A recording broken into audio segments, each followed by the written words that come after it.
Hi, welcome everyone. My name is Camila, and I'm a recent UC Berkeley graduate and current VC fellow with Decode. And hello.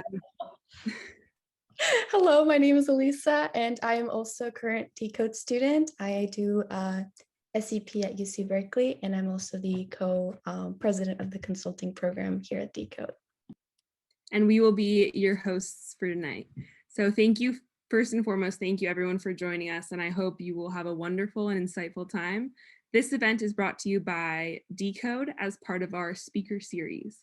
For those of you who aren't familiar with Decode, we are a global community of ambitious innovators and enthusiastic builders. We are a nonprofit with roots in the Silicon Valley, tech and entrepreneurial communities, and we teach entrepreneurship seminars at Berkeley every single semester. We want to provide a forum for students, entrepreneurs, founders, and investors to express their ideas. Over the past 5 years, our annual Decode Innovation Conference has been the largest tech and innovation conference co-hosted by Berkeley and Stanford's students and alumni, as well as entrepreneurship centers. We have had over 10,000 audiences every year from all around the world. Some of our notable speakers include founder and CEO of Zoom, board member of Tesla and SpaceX, CEO of Y Combinator, and CEO of Google X, among many, many others. Our 2020 conference back in October garnered 1.3 million views across 44 countries and has thus prompted us to kick off this speaker series in January, continuing today. Our next speaker session will be on July 7th from 6 to 7 p.m. and we'd love to see you all there. You can check out our social media channels for more information. If you would like to volunteer with Decode on future events, or if you'd like to discuss any potential partnerships with Decode, please do email us at careers@decode.build, and that is careers@decode.build. We will also be kicking off our part-time Decode Venture Capitalist Fellowship, which will run from mid-September 2021 to the end of May 2022. Our network of volunteers and alumni have gone on to renowned companies, including A16Z, Excel, Y Combinator, Goldman Sachs, Morgan Stanley, Airbnb, Amazon, Apple, Google, and NASA, among others. For more information, you can subscribe to our emails or contact join@decode.build. Early decision applications are due the 30th of June 2021, so next Wednesday, and regular applications are due on the 31st of August 2021. Now for today, if you have any questions, as I mentioned for our speaker, you can send them in via the Zoom chat, and we will try to go through as many questions as possible, but due to time constraints, we might not be able to cover them all. For those of you selected to join the roundtable, it will be after the Q&A session, so please stay and wait to be invited to the breakout room. Thank you, Camila, for the wonderful introduction. Now I will be introducing our next speaker, Forrest Norrod. For today's session, we are excited to welcome Forrest Norrod, Senior Vice President and General Manager, Data Center and Embedded Solutions Business Group at AMD. Forrest Norrod is a Senior Vice President and General Manager of the Data Center and Embedded Solutions Business Group at AMD, in which he manages all aspects of strategy, business management, engineering, and sales for AMD Data Center and embedded products. Norrod has more than 25 years of technology industry experience across a number of engineering and business management roles at both the chip and system level, including Dell, National Semiconductor, and Xerox Group. Norrod holds a Bachelor of Science and Master's of Science degrees in Electrical Engineering from Virginia Tech and holds 11 US patents in computer architecture, graphics, and system design. Now let's welcome Shuo and Forrest. Thank you very much, Camila and Lisa, for a wonderful introduction. And Forrest, thank you so much for making time to join us today. Thank you. Thank you. Really appreciate the invitation. We're really excited to have you here today because I know a lot of folks, particularly at the engineering school, have been really excited to hear from you on the future of where things are going. But before we launch into that, would love to start with your personal story. Could you walk us through a little bit what you studied in college and take us from those days all the way up to how you became SVP at AMD? Okay, well, I'll certainly try to give the Reader's Digest version of that. And unfortunately, Elisa said greater than 25 years, alas, it's greater than 30 years at this point. I got my master's and bachelor's in electrical engineering at Virginia Tech. And after that, I went out to Colorado to work for Hewlett Packard, designing chips for graphics systems. These were early graphics cards and attached processors for workstation systems. Back when, the very simple animation was an amazing thing to see in real time. I worked there for about 5 years, and then I started to see what was happening with PCs, and particularly saw Windows NT, and realized that the workstation market was about to get really pressured by PCs growing up. And so I decided to make the leap over to PCs. And a buddy of mine and I developed the idea based on an observation of sort of capital investments and supply and demand curves in hard drives and memory, which moved in very cyclical patterns, that they were going to line up in a trough around 1995, 96. And we realized, hey, well, wait a minute, there's so much of the cost of a PC, which at that point cost an average of $3,000 back in 92, that if we could attack the rest of the bill of materials, we could get a PC down to $1,000. And so we literally took that idea to Cyrix, to AMD, and to a company called NextGen. Those were three of the companies working on PC processors at the time. I had no idea, as a 26-year-old kid, I had no idea how to approach Intel. But Cyrix actually bid. They bid on the idea of, hey, let's go after it. And so opened up a lab in Colorado, built up a team, launched, developed a product, which was an integrated processor that combined graphics and PC, graphics and CPU and memory controller and IO, which is pretty much the architecture of everything nowadays. But at the time, that was new. And we worked with Compaq, and we launched the first sub $1,000 PCs, which was a lot of fun. And then Cyrix got acquired by National Semiconductor, and that didn't go too well. And so that, after a brief stint at National, I left to be CTO of the Dell client group, and down in Texas. And of course, look, I was just going to move down to Austin for 2 or 3 years, understand how Dell worked, and then move back to Colorado, where I was before. But 21 years later, I'm still here. But I do like to say I live in Austin. I'm surrounded by Texas, but I live in Austin. At Dell, had an interesting career there. Worked on the client side, and then led the workstation and desktop product groups.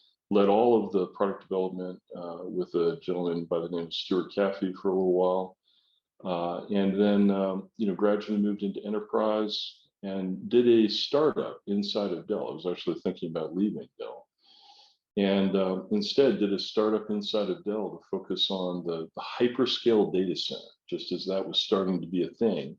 So we produced custom servers for the likes of Microsoft and Yahoo and all the internet big guys, the big internet giants, and that had a blast. Learned a lot, and then took over the rest of the server businesses, and did that for about 5 years at Dell. And then finally, got ready to hang it up at Dell and just join some boards and take some time off. And I did that. I walked out of the tent at our 13th generation product launch at Dell, and left the team, behind. And the guys and gals that had been my staff that I trained, they took that business, they kept it running, they did even better, which is the way you want to lead. By the way, if you're a leader and you've built a team, you don't go to the competitor, right? You don't take off the jersey, cross the field, and put on the other jersey. And you also don't raid your old team. That's part of your legacy. Let them carry on. And anyway, I got a call right after I left, maybe about 7 days after I left, from Lisa Su. She had just been named CEO of AMD. And she asked for help getting AMD back into leadership in processors and back into relevancy in the data center.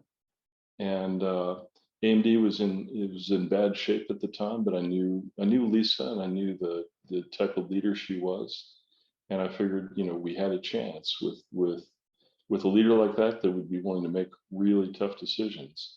And so the last 7 years has been at AMD, pulling the company around. Everyone thought we were going bankrupt. We were probably 6 months away from bankruptcy. Stock was under $2. Our market share in server was, rounded to 0%. Market share in the rest of the business was under 10% and concentrated on the low end. And nobody gave us a chance. So we turned it around, built the company back up. We were the hottest stock on the S&P 500 2 years running, and the top 10 the year after that. And look, that's not, stock price isn't everything, but it's sort of like body temperature. It tells you, how things are going. And most importantly, we've turned it around, and we've had leadership products for the last few years, and it's just been a great ride. So I think that's as fast as I can do it. I'm sorry, it's probably still too long-winded. No, that's perfect. I agree with you. Stock price isn't everything, but from when you joined with something sitting at 2, with obviously at its highest reaching 100, that is not something that's easy to do at all. It was certainly the best financial decision I ever made. But no, the team has done an incredible job. Mm-hmm. Before I ask you about some of the toughest problems you had to tackle during this incredible turnaround, I'm going to take a quick step back and demystify some of this process for students and alumni who are younger a little bit. We have folks who are obviously more into their careers, a couple decades in, who understand this better. But for students and alumni who are younger, if they weren't necessarily EECS majors from very technical backgrounds, they're more on the business side, for example, how would you help them think through why this is so exciting? I think as undergrad or even graduate students, sometimes you get exposure to a lot of exciting consumer opportunities because you interact with it on a day-to-day basis. But almost the back end of things, the B2B layer, is a little bit mysterious. If you could demystify that a little bit for us and tell us why it's so exciting to be on the B2B side of business. Well, I think, the way that, look, I'm an engineer by training, and it's been a long time since I've engineered anything directly myself, but I'm still wired to find a lot of joy in creating products, useful products that people use and enjoy. And, for me, particularly the last 15 years or so, strictly on the enterprise side, the joy I take is one, amazement at seeing these massive data centers, that are changing, that are powering everything. Every type of B2C service that you're talking about, or even C2C, service that you're talking about, it's all really amazing code and amazing, products, and they got to run somewhere. Code doesn't just sit there in a vacuum. It's got to run on these unbelievable data centers that I find incredible joy in the fact that I help build those, both direct, sort of directly at Dell, and then help power those and enable those at AMD. That's perfect. I think a lot of the times, especially for folks who are younger in their careers, they look at the front end and they kind of miss out on the complexities in the back end. But it certainly sounds like there's a lot more opportunities, because instead of working with individual consumers, you're working with some of the largest companies in the world. And that's partly what makes this so exciting. I do want to ask you a little bit more about this turnaround story, as we were just talking about, because this all happened in the span of just about, I think, under 7 years. So if you could tell us, within such a short span of time, what was that like when you first got there, and what were some of the toughest problems and challenges you had to tackle during that time? Well, I think, and this is probably something that applies to a lot of companies, including startups. I think the AMD had some good technology. They had some good people that could create great technology, but they weren't focused. And they had, particularly, the one thing that I've said a number of times about AMD is they had little brother syndrome, where their big brother had been Intel. They were always the x86 competitor, the other guy, the second choice. And then more recently, NVIDIA has, roared ahead in graphics as well. And so now we got two big brothers. And I've got a couple of sons, and I can tell you that one of the symptoms of a little brother is you want to do everything your big brother can do, or your big brother is doing. And so, we would see Intel doing 10 things and doing, 10 amazing products. And gosh, let's try to do 9 of them. And we had the capability of maybe doing 4 of them in a world-class way. But instead, we tried to do 9. We would cancel 2 or 3 along the way, and we would deliver 5 or 6 late to the market and with deficient features.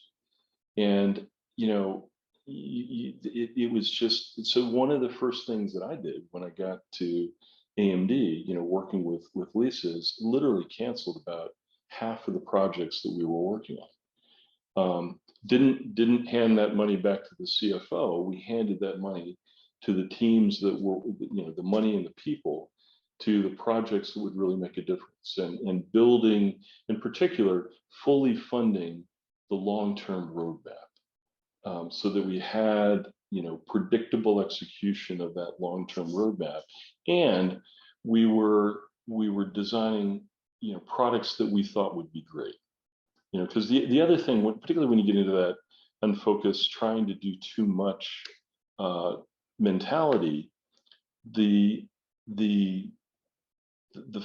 really bad problem you can get into is you start setting your sights on too conservatively. You try to do products to participate in the market. I'm going to go do a product in the same market as my competitor is doing, and then you plan too aggressively. And I'm going to do it with 70% of the people that my initial roll-up says that I can do, and that's death. Because what happens is you deliver bad products late. Instead, you've got to set your sights on aspirational. I'm going to build the product that's maybe not the best at everything, but at least in something, this is the best gosh darn product, period, full stop. It does X, Y, and Z better than anything else. And then plan conservatively. I need to deliver it on date A. And so I'm going to make absolutely sure that I've got all of my ducks in a row, all of the resources I need to deliver it right then, period, full stop. I really appreciate you framing it that way, because I think oftentimes, regardless at what point in career everyone in the audience is, there's always this desire to figure out, do I focus on doing a couple things well, or do I kind of spread myself thin and do a little bit of everything? So at least from a business perspective, it's been all about being able to focus and really excel in specific areas and being very pragmatic on that. And on that, I definitely want to ask you a little bit more, because you're an engineer by training, and a lot of the challenges that you were talking about tackling weren't just engineering challenges. A lot of these are strategy or business level decisions. So curious to hear some of the things that you did to get yourself up to speed, because we have a bunch of engineers, whether they're current students or alumni by training. So how do you bridge the gap between all the technical skills you learn and getting to that high level business and strategy piece? Well, and let me give you one specific example. The best thing is when you can develop a strategy that's based on the attributes of the product or the technology that you've got. And so the one that I will highlight that really has been tremendously impactful for AMD is we had this x86 core, this new high performance x86 core that was finally competitive again with what Intel had. And we had it. We were building it in a process, a 14 nanometer process that was very power efficient at relatively low voltage, but didn't, but as you increase the voltage, the performance, the frequency didn't go up that much. And so it was because it was a process designed for cell phone chips. Intel had a core that was also very good, and a process that was designed for high performance CPUs. So it wasn't very power efficient at low voltage, but it could scale, the frequency would go up linearly with the voltage, okay?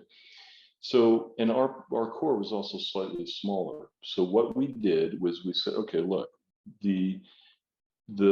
let's build parts that are power constrained, and let's put as many cores as possible into those parts, and we're going to change the game on Intel. They've also been very slowly adding the numbers of cores to their chips. We're going to take a big jump.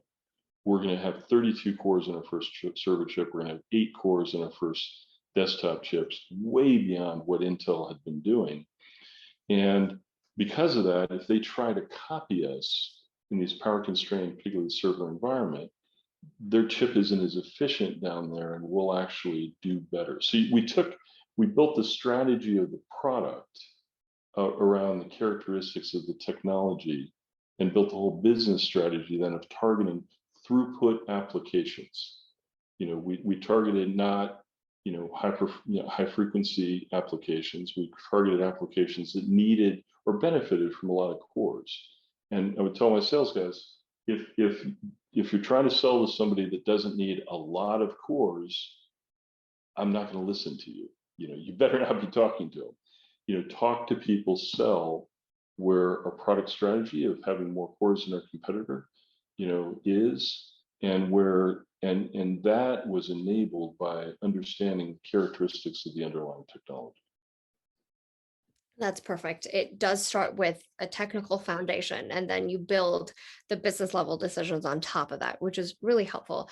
If we were to backtrack a little bit, would you say that the foundations that set you up for success in this entire turnaround at AMD was embedded earlier on in your career, whether it's during your time at Dell or even when you were working on this internal startup?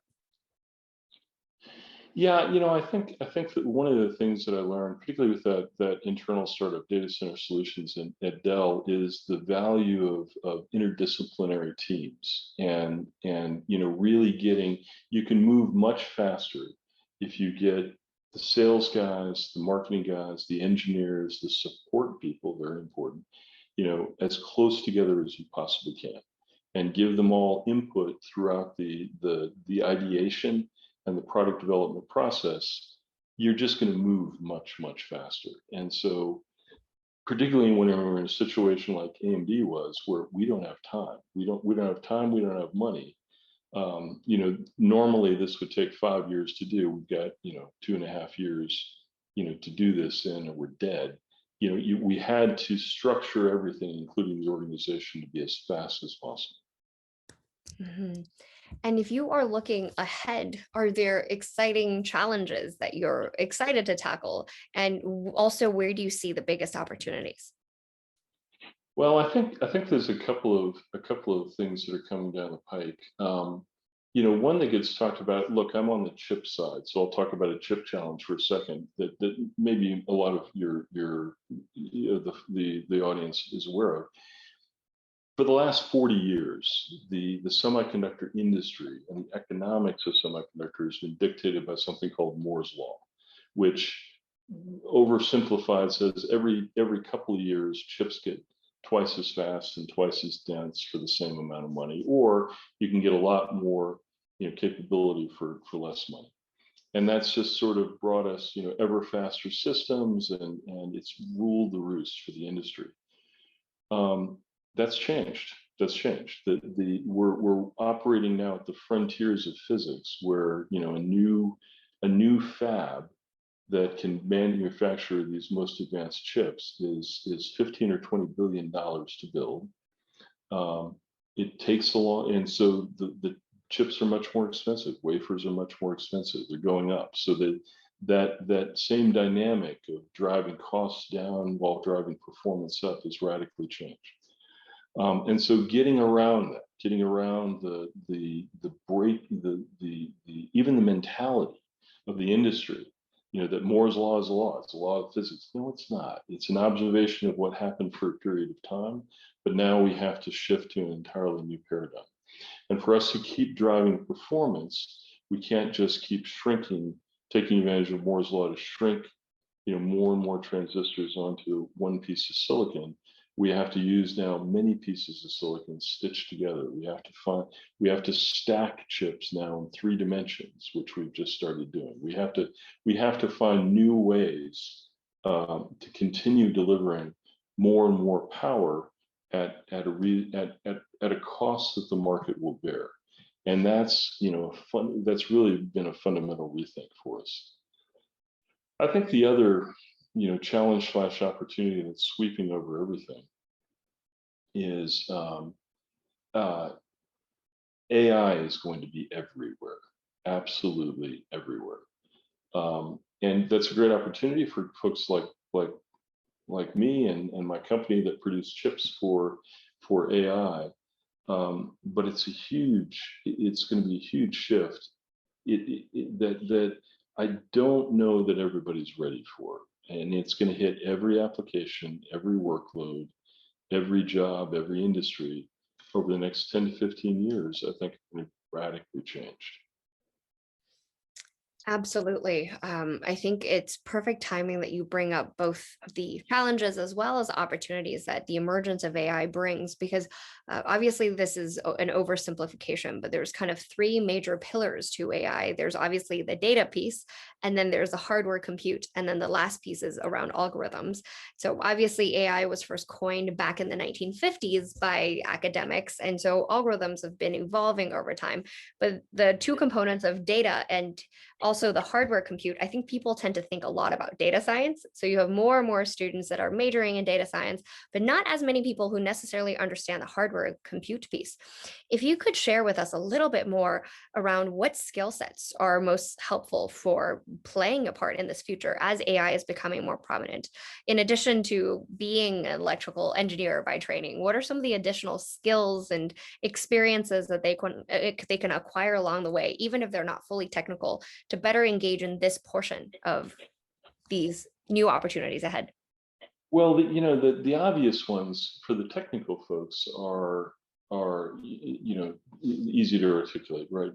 Understand computer science, understand handling large amounts of data. On the silicon side, advanced silicon design techniques, and simulation and verification. That's all important. But the more interesting question, or the more interesting answer to your question, I think the one that's hopefully more relevant to almost everybody, is getting back to being able to understand processes and understand how businesses work, and from that, understanding where can AI be applied? Where can AI simplify and streamline processes? Where can it add, forgive me, intelligence? Where can it add agility? Where can it add insight?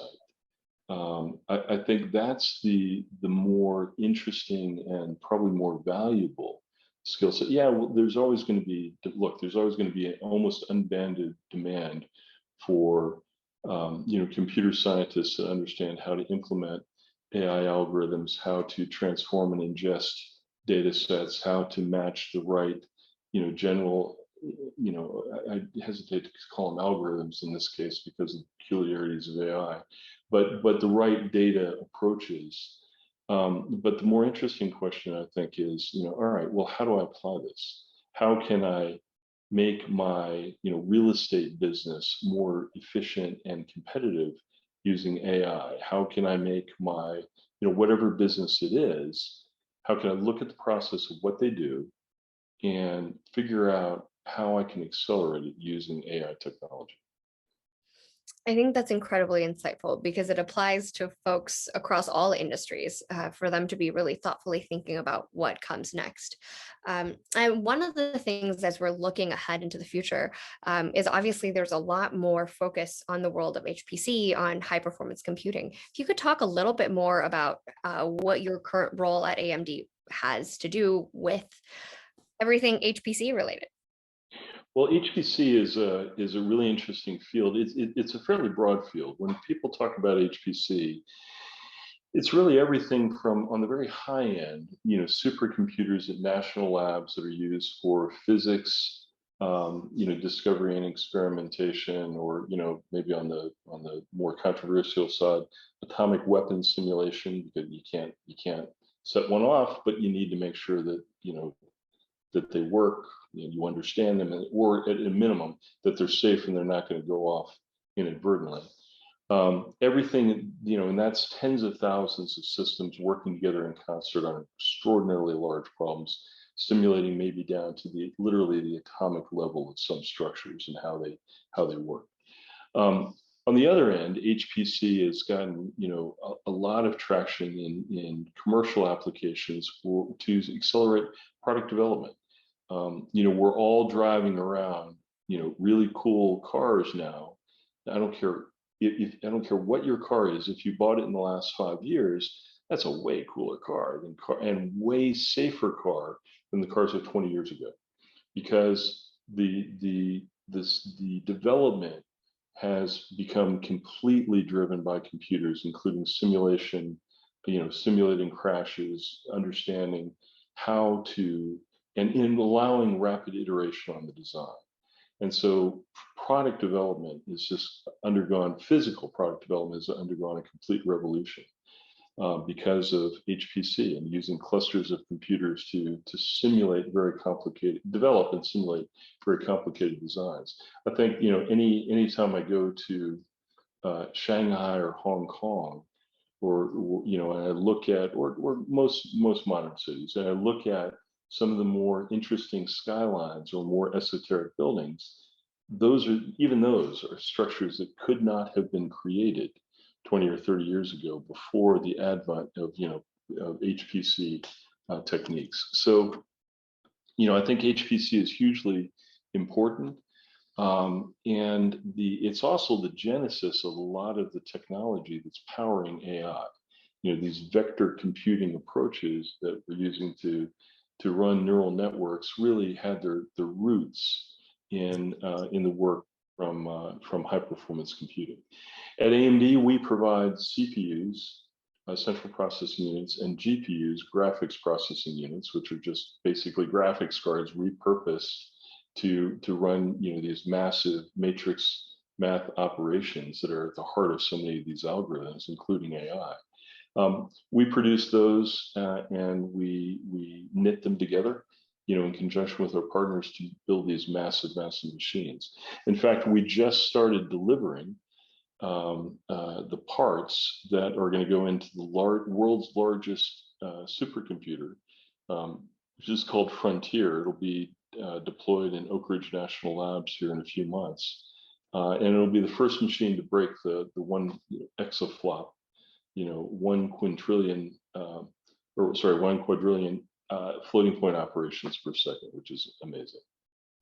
Exciting times, and such perfect timing to be talking about HPC, because even beyond what you were sharing in the physical world, I'm sure now post-COVID, everybody's also thinking about all these high performance simulations when it comes to things like drug development, figuring out the most promising iterations to do in the lab. So even beyond my role as faculty at Berkeley College of Engineering, we've invested this early seed investors into a company called Rescale, which you may have heard of, very much in the HPC space. And I look at all the industries in which it's impacting, and I can see how AMD is playing such a critical role in backing the back end of all these things that cannot take place without. If you were to forecast a couple years forward, what would be some of your strongest predictions in terms of what you think will be achieved by the end of this decade? Oh, well, end of this decade. I think that anybody that tries to predict what's going to happen more than 5 years out is almost certain to be wrong. So I can't predict. I can't tell you what's going to happen 10 years from now. But I can tell you, 5 years from now, because we're working on it right now. 5 years from now, systems are going to be, particularly HPC systems, are going to be more than an order of magnitude faster. They're going to take advantage of new silicon construction techniques that I alluded to earlier. They're going to be used to, again, further accelerate product development and product agility. And probably most importantly, AI is going to get, another 10 to 20x in capability in raw compute capability. Now, what we do with that, is up to probably a lot of the folks listening on this call. What do we do? Do we just get better recommendation engines? That's interesting, and that's important. It's impactful. But it would be better if we got more positive applications of AI. I think that's a dirty little secret, in my opinion, of AI so far. It's been primarily some of the real innovators and real users have been the social media, the internet giants, which are principally focused on social media. So yeah, facial recognition and picture tagging and recommendation engines, and Netflix knows you better than your spouse. That's all come out of AI. That's okay, that's great, but I think that it can be a lot. We can do a lot more of great value. Mm-hmm. That's perfect. And as we're talking, there being more compute, one of the top questions that we received prior to the event was talking about how, as more and more companies are going green and thinking about the importance of ESG, even on a board level, how is the impact of that on the business that you run at AMD? And in terms of just thinking about how data centers can be better equipped to achieve the goal of going more green? Yeah, well, that's a case where I think commercial interests and societal or interests in improving the environment have aligned up over the last 10 years, and particularly those internet giants I alluded to earlier. They've gotten very good, because energy costs money, at driving efficiency in their data centers. And so if you look at 10, 15 years ago, a big data center, half of the power going into that data center was used to cool it, to power this, lost in transmission losses, and conversion losses to power the systems. Half of it was not going to this, was not actually providing Teams or Zoom or those recommendation engines, or serving up clicks. And now almost 100% of the energy that goes to the data center is actually being consumed by the computers. And so I think they've done a pretty good job there. The ball's in our court now. And again, we used to be able to rely just on process technology getting better to drive power down.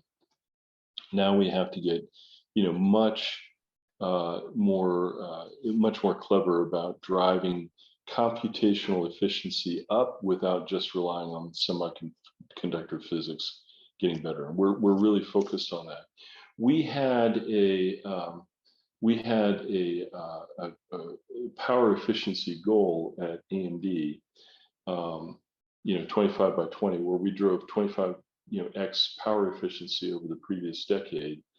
And we're about to set another goal for our chips. And again, maybe it's shorter range, because I'm a little bit skeptical about predicting out that future, but we're going to drive 5x improvement in power efficiency, the amount of computation we can do for a given unit of power, per watt, over the next 5 years. And so, I think that's super important for us to deliver on that. Perfect. And on that topic, we got a question that's not directly relevant to AMD, but I feel like now, as long as we are hosting events with any Gen Z, it's almost an unavoidable question, which is related to blockchain and crypto. So the question was something along the lines of, well, obviously Elon Musk tweeted about the fact that he's not supportive of all the consumptive uses of energy by Bitcoin, which is why he was supportive and then not. And I don't know if you happen to have a perspective on the controversy behind the energy intensity. Obviously, Bitcoin mining is slightly different than the usual data centers, but curious if you have a take on it. Oh boy, you're just going to try to get me in trouble, aren't you? Look, I think actually, it's not inevitable that Blockcoin is so energy intensive. There's multiple, ways of that these things work. You know, you generate for Bitcoin, it's proof of work, right? So you're doing a bunch of computations. You know, for others, it's different things, and I think that I suspect that given the pressure that we'll see, you know, an increasing emphasis on, you know, cryptocurrencies, you know, as a particular case of blockchain, cryptocurrencies that don't necessarily rely on the same level of energy intensive proof of work, and that use some other fundamental you know, approach. Again, there's storage, there's other things you can do, and there's a number of examples out there. There's definitely more and more that are moving towards proof of stake, et cetera, that allows better scalability, et cetera. But there's also been a number of firms, both Intel and IBM actually coming out to announce new initiatives in the blockchain and crypto world of things. Has that been part of your conversations at all? You know, not really. I think that I mean, just to be completely candid, we have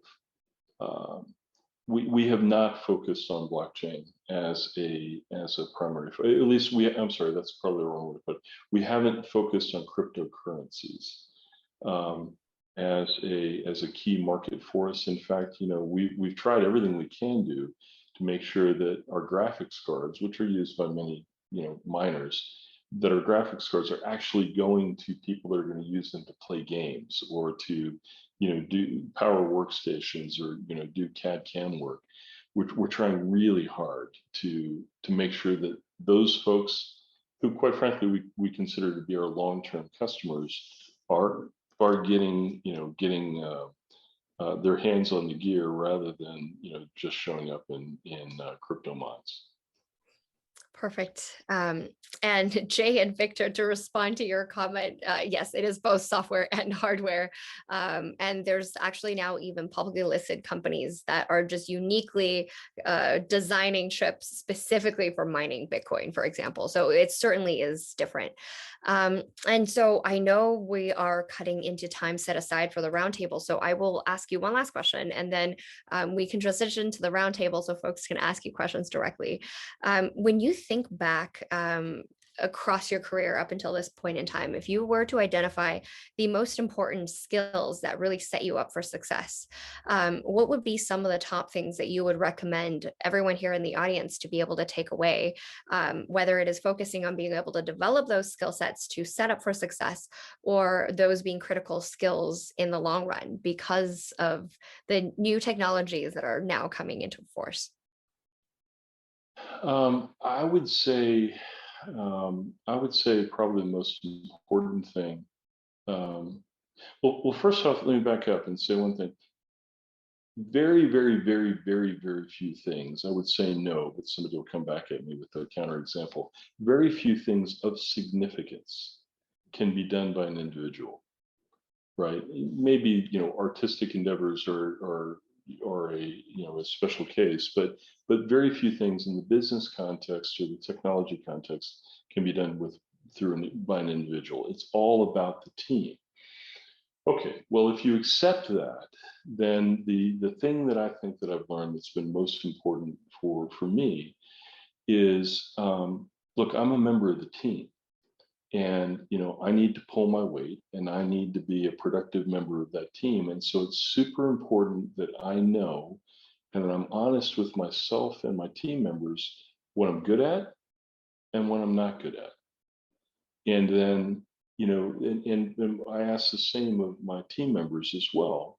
And so then we build the team and we structure work such that the people that are good at particular aspects of what we're doing do those things.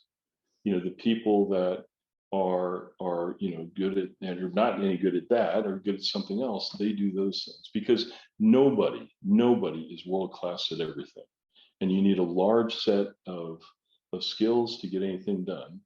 And if you want to have a world-class team doing world-class products, the only way that's going to happen is if everybody's honest about what you're good at, what you're not good at. There's no shame in saying I suck at X, right? There's absolutely no shame in saying that, because then, particularly if you're the manager or the leader, you need to augment yourself. You need to build a team that, that is strong in areas where you're weak, and the whole team can operate at a world-class level. But if you're not honest about it, if you're not willing to talk about what you're good and you're bad at, you're not going to build a world-class team. That's invaluable advice. I think especially for everyone here, especially hopefully post-COVID, everyone will have a chance to bond better in person and start to develop those connections that last a lifetime. So really appreciate your sharing with us today, Forrest. And with that, a huge thank you again. And we would love to have you join us in the roundtable session.